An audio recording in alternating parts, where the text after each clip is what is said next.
Olá, meus amigos, olá, meus irmãos, que a paz do nosso eterno Criador esteja no coração de todos vocês. Muitas pessoas têm me pedido para gravar algo sobre o dízimo, e eu confesso que este assunto é um assunto muito polêmico, mas eu vou tentar neste áudio, de uma forma muito simples, de uma forma muito descomplicada, falar um pouquinho sobre esse assunto. Primeiramente, eu gostaria de deixar claro que eu não vou ficar aqui utilizando versos isolados para te provar nada, porque eu não quero criar na sua mente um labirinto. Eu quero que você, muito pelo contrário, você saia desse labirinto que te colocaram. E por isso, eu vou explicar algumas lógicas, porque quando nós entendemos a lógica, tudo se esclarece. Sabe quando você tem um assunto que você não entende muito bem? E de repente vem uma pessoa e te fala a lógica do assunto e você olha e fala: ah, então é isso. Por que você não me falou antes? Sabe essas questões que muitas das vezes no dia a dia acontecem? Com esse assunto e com todos os outros também é a mesma coisa. Se nós explicarmos a lógica, e isso era o que era para o sistema religioso fazer, as pessoas automaticamente se libertariam, encontrariam a vida. Mas eles complicam. Eles colocam elas dentro de labirintos intermináveis. E quando as pessoas vão para os seus cultos ali para aprender, como eles dizem que estão lá para aprender, os pastores, ao invés de pegar um assunto e pegar o começo, meio e fim e ir destrinchando tudo até a pessoa compreender, eles vão fazendo o quê? Eles vão colocando labirintos, pegam um texto aqui, texto ali, prova lá, pegam no começo, pegam no final. E no fim, a pessoa sai de lá convicta de que tem que fazer aquilo ou de não tem que fazer aquilo, depende do que eles querem passar para a pessoa, mas sempre utilizando assim, montando realmente uma teia de aranha, como o profeta Isaías disse. É uma teia de aranha tão grande que a pessoa fica presa e não consegue mais sair. E quando na verdade o assunto é simples. Se você explicar a lógica, você liberta as pessoas. E é isso que o Messias fez quando ele veio. O verbo da vida, quando ele esteve aqui, ele sempre utilizava a própria palavra para tirar o povo da palavra. Olha que coisa louca. E por que ele fazia isso? Porque a palavra que eles foram inseridos no começo ali pelos lavradores, elas escravizaram eles. Tanto é que o Messias, quando ele veio, ele disse: vinde a mim todos vós que estáis cansados. Estáis cansados do quê? O sistema religioso, eles dizem que é estar cansado das baladas, da vida noturna, essas coisas todas, quando na verdade não é nada disso. O Messias mesmo disse para os líderes religiosos: vocês colocam fardos sobre as pessoas que nem vocês conseguem carregar. São ensinamentos intermináveis, questões que nunca têm fim. E no fim as pessoas ficam escravas de vocês. Aí ele chega para as pessoas e disse: vinde a mim, vocês que estáis cansados de carregar esses fardos. Ali não coloca fardo, mas é nítido. Estáis cansados do quê? Ele veio para Israel. Israel estava inserido em um contexto totalmente escravo. Eles estavam num aprisco, como o Messias disse em João 10.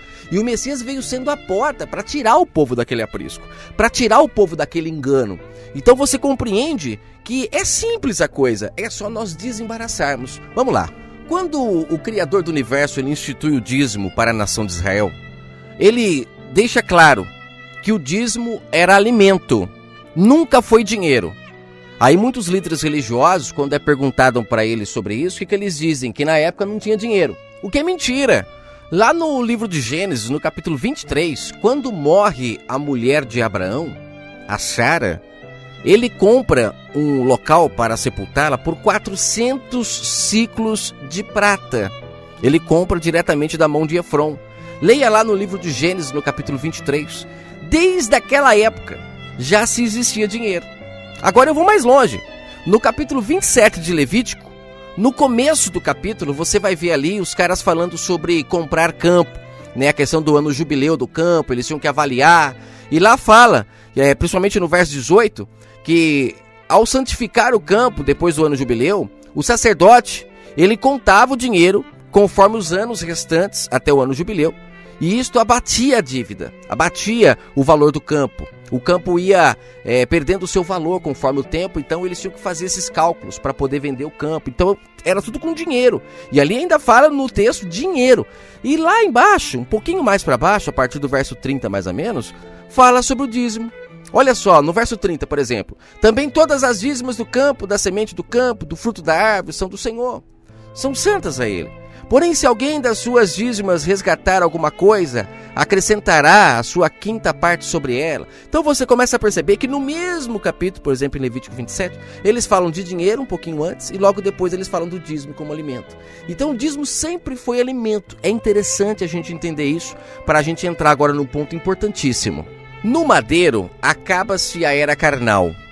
A época onde tudo acontecia fisicamente, como eu digo várias vezes. Enquanto o Messias ainda estava em carne, ali existia um mundo carnal. Porque ninguém consegue ver o verbo da vida, uma palavra, ninguém consegue tocar nela, mas aquele povo tocou. Porque aquele povo foi preparado para receber o Messias, o noivo. Eles foram preparados para receber a palavra. Então, é interessante nós entendermos que do madeiro para frente começa-se então a era espiritual, a renovação do entendimento que Paulo fala o tempo todo. E aí a gente começa a compreender que o Antigo Testamento ele vai até o madeiro. Então até o madeiro, todas as vezes que se fala de dízimo, todas as vezes que se fala de oferta, eles estão falando de forma física? Sim, físico para eles. Para nós é espiritual. E se nós comermos desse fermento que a religião está hoje aí mantendo na mente das pessoas, principalmente para se autossustentar, nós estamos contaminados. Eu gravei uma mensagem no meu canal sobre o que é comer a carne de porco hoje, espiritualmente falando. Comer a carne de porco é justamente isso. É você comer desses ensinamentos carnais. O povo de Israel, quando eles eram carnais, eles não podiam comer dos ensinamentos dos gentios. A carne de porco em nada tinha a ver com o mundo espiritual. O próprio Messias, quando veio, ele deixou claro lá em Marcos 9. Tudo que a gente come entra pela boca, vai para o ventre e vira fezes. O não comer carne de porco era uma representação do povo gentil. Eles não podiam se contaminar com os ensinamentos do povo gentil, embora sabemos que se contaminaram, porque o povo de Israel foi levado para a Babilônia diversas vezes, e aí eles automaticamente começaram a ser muito carnais. Então, tudo porque comeram a carne de porco e não era para comer, mas não a carne de porco ali literal, mas sim os ensinamentos do povo gentil. Lá em Atos 10, a prova está ali, quando o pai mostra para Pedro os alimentos e ele diz assim: eu não posso comer essas carnes porque são impuras. E o pai fala: não torne impuro aquilo que eu purifiquei. E o que o pai havia purificado? A carne em si? Não. Era o fato de eles agora poderem se misturar com os gentios, poderem ir e anunciar a palavra aos gentios, porque antes eles não podiam, porque senão eles iriam se contaminar. Mas agora, como eles já estavam lavados pela palavra, eles poderiam ir sem medo. E ali deixa claro que a carne que eles não comiam na velha aliança representava os ensinamentos dos gentios. E hoje nós, gentios, não podemos mais comer a carne que eles naquela época estavam sacrificando, estavam participando daqueles ensinamentos, que eram muito já contaminados com os ensinamentos dos gentios, porque o povo de Israel foi levado para o cativeiro muitas vezes. A Babilônia contaminou eles até o máximo. Israel ficou totalmente prostituída através dos ensinamentos. O Messias deixou isso muito claro. O Messias, ele veio libertar o povo dos ídolos que eles estavam adorando nos montes, nos templos. O livro de Ezequiel deixa isso muito claro no capítulo 8. O pai, ele mostra para o profeta ali o povo se contaminando com os ídolos, adorando o Deus Sol, né? Israel estava totalmente contaminado. O Messias, ele deixa claro lá para a mulher samaritana: você teve 5 maridos, 5 ídolos. O 6º agora que você está adorando não é seu, porque o seu você adora no espírito. E aí ela lembra que de fato ela adorava os deuses nos montes. Então você percebe que nós precisamos separar o antes do madeiro e depois do madeiro. Depois do madeiro estamos na época de buscar o Pai em espírito, mas o sistema tem mantido o povo na carne, primeiro porque eles precisam se sustentar, eles precisam se manter, e manter o povo na carne é a melhor coisa, porque se o povo nascer do espírito, acaba-se as hierarquias, acabam-se as dominações, e aí automaticamente as pessoas acabam encontrando a paz, o descanso que o Messias veio trazer através de suas palavras, que hoje trabalham no nosso entendimento, não mais na pedra, nos fazem pessoas melhores, mas temos que abandonar essa carne de porco, esses ensinamentos que os líderes religiosos têm trazido até hoje para viver da herança do Messias. Você que acompanha o meu canal, você sabe do que eu estou falando. Vamos voltar para a questão do dízimo para ficar mais claro, essa questão de antes-cruz e após a cruz. O Messias, enquanto ele estava vivo, ele chegou a comentar sobre a questão do dízimo, quando ele disse para os líderes: vocês dão dízimo do cominho, da hortelã, mas não praticam o amor ao próximo, que é o principal. fazeis estas coisas sem omitir aquelas. E aí os líderes adoram pegar essa passagem para dizer que o próprio Messias disse, fazeis essas coisas. Mas ele estava na lei. Ele estava cumprindo a lei. E quando eu falo lei, gente, eu estou falando sobre a época carnal. Tudo era carnal, então tinha que seguir o protocolo, sabe? Tinha que seguir o protocolo. Quando chega no madeiro, o Messias põe fim à época carnal. Paulo deixa claro isso em Romanos 7. Acabou. O marido que dominava o povo, que impunha leis e mais leis e mais leis para manter o povo na carne, acabou. Morreu no madeiro. A partir do madeiro agora o povo ficou livre para se casar com o Messias espiritual. Agora as pessoas não precisam mais ver para crer. Não tem mais templo, não tem mais sacerdote físico, porque agora nós somos sacerdotes. O Messias é o nosso sumo sacerdote. Acabou, sabe? Acabou todas as ofertas físicas, acabou os dízimos físicos, acabou. Agora é espiritual. E o que seria o dízimo espiritual?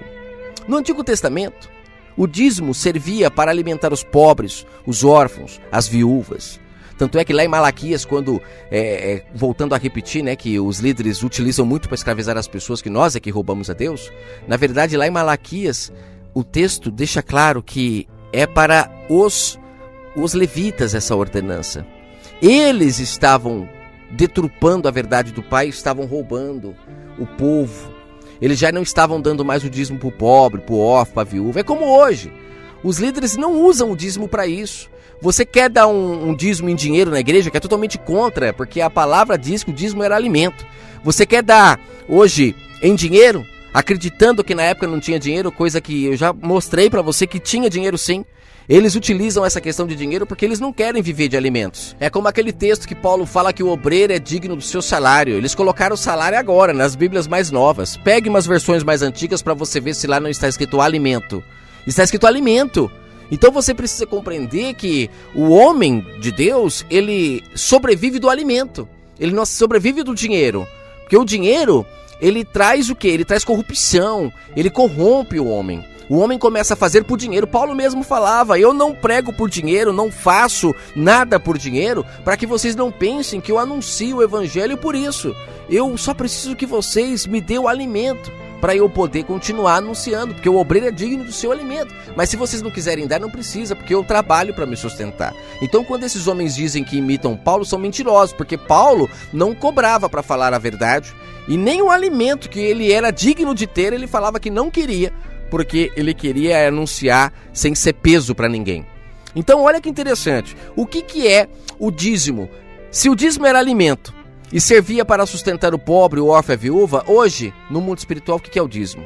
O Pai disse que abriria as comportas do céu, lá em Malaquias, para abençoar o povo. As comportas do céu, quando se abrem, só cai chuva, viu gente? Porque naquela época, como o dízimo era alimento, eles precisavam da chuva para poder a sua plantação fluir. O gafanhoto, o migrador, devorador, eram os insetos que comiam a plantação. E se comessem, eles não tinham alimento nem para eles. Então o Pai falou, traz os alimentos para dar para o pobre, para o órfão, para a viúva, e automaticamente vocês terão também os alimentos para vocês.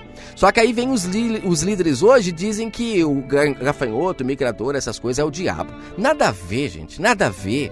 Eles querem manter o povo alienado a eles para ficar dando dinheiro para eles. Como é bom, né? Poder ficar de boa o dia inteiro, chegar à noite lá, ficar meia horinha pregando e depois ter uma vida luxuosa. É isso que eles querem. Quando na verdade o dízimo hoje é a palavra do Pai. Hoje nós somos espirituais e nós precisamos da palavra do Pai para alimentar o nosso espírito.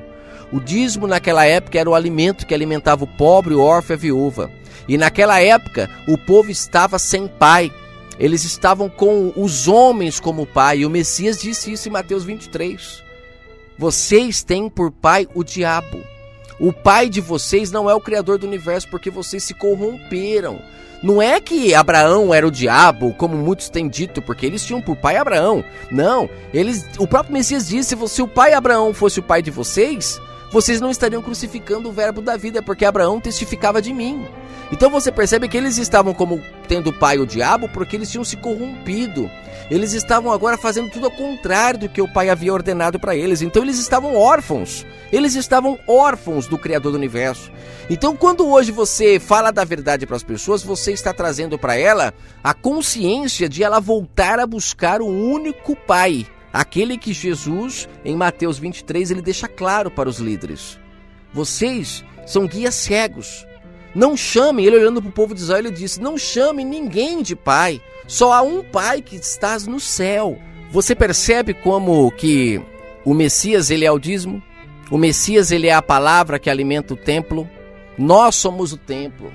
E o povo de Israel estava totalmente contaminado. Eles estavam acreditando que Deus habitava dentro de templos feitos por mãos humanas. Estevão foi morto quando ele disse que o Pai não habita nesses lugares. O povo matou ele porque eles estavam contaminados. Você percebe o quanto o povo estava sendo roubado? O próprio Messias, quando veio, ele disse lá no templo: vocês estão fazendo meu povo de comércio. No texto diz o templo, mas o templo do Pai são as pessoas. Olha como que a nossa mente também estava cauterizada, porque o próprio texto diz: destruam esse templo, que é o templo de pedra, esse que vocês acreditam que Deus habita aqui, que eu vou levantar o templo verdadeiro. Estou aqui, ó. Eu sou a porta, eu vou tirar o povo dessas mentiras, desse aprisco que vocês criaram para viver dele. Olha que loucura isso, gente, que maravilha de ensinamento que o Pai traz pra gente. Entendimento que a gente precisa comer do único pão verdadeiro para compreender. Então o Messias naquele momento ele fala: vocês enganaram o povo e eu estou aqui para se cumprir o que o profeta disse para Davi. Davi, lá em 2 Samuel capítulo 7, que os líderes falam que Salomão levantou o templo porque Davi estava com a mão suja de sangue. Mentira! Lá em 2 Samuel capítulo 7, quando o texto diz que o profeta falou com Davi, ele disse que o pai levantaria depois que Davi morresse, que este seria o verdadeiro templo. Este levantaria o verdadeiro templo. Este dominaria o mundo com braço de ferro. E lá em Apocalipse fala, Apocalipse 12, que o Messias é este que domina com braço de ferro. Este seria chamado de filho. Salomão nunca foi chamado de filho. Paulo em Hebreus capítulo 1, ele diz que só o Messias recebeu o título de filho, mais ninguém. Então quando o Messias está ali naquele momento dizendo: destruam esse templo que eu vou levantar o verdadeiro, ele estava se referindo ao seu corpo como verdadeiro templo e aquele de pedra como falso templo que foi levantado para enganar as pessoas. Apostasia já naquela época, e hoje continuamos, e está indo cada dia mais pior, porque infelizmente as pessoas não acordam que o verdadeiro templo somos nós, e que hoje, até hoje, o povo continua viúvo. Estão servindo a deuses mortos dentro desses apriscos em cada esquina. São prostitutas como em Balaão, que trazem as pessoas para se prostituir com os seus ídolos, e cada um busca o seu próprio interesse. Cada um cria o seu próprio Deus. Um é o Deus que cura isso, outro é o Deus que dá dinheiro para aquilo, outro é o Deus que faz isso, cada um buscando o Pai pelo seu próprio interesse. Ninguém querendo se consertar, como o verbo da vida disse. É por isso que existem muitos doentes entre nós, muitas pessoas fracas, porque não estão se alimentando da verdadeira palavra, aquela que nos alimenta e nos torna filhos de um único Pai, como disse o Messias em João 17, eu vim para que creio que tu és único. E por que ele falou isso? Porque Israel estava entregue a muitos deuses. O povo de Samaria, quando as tribos se separaram, eles foram entregues a vários deuses. O povo de Judá, de Jerusalém também. Lá em Ezequiel capítulo 8 deixa claro que nos templos lá de Israel, o povo estava adorando o Deus Sol na época dele. E não mudou. O Messias denunciou isso na mulher samaritana, mas os líderes insistem que ali é homem, que ela era uma mulher da vida, que tinha muitos maridos físicos, quando na verdade não era isso. Ela mesmo disse: meus pais adoravam nos montes.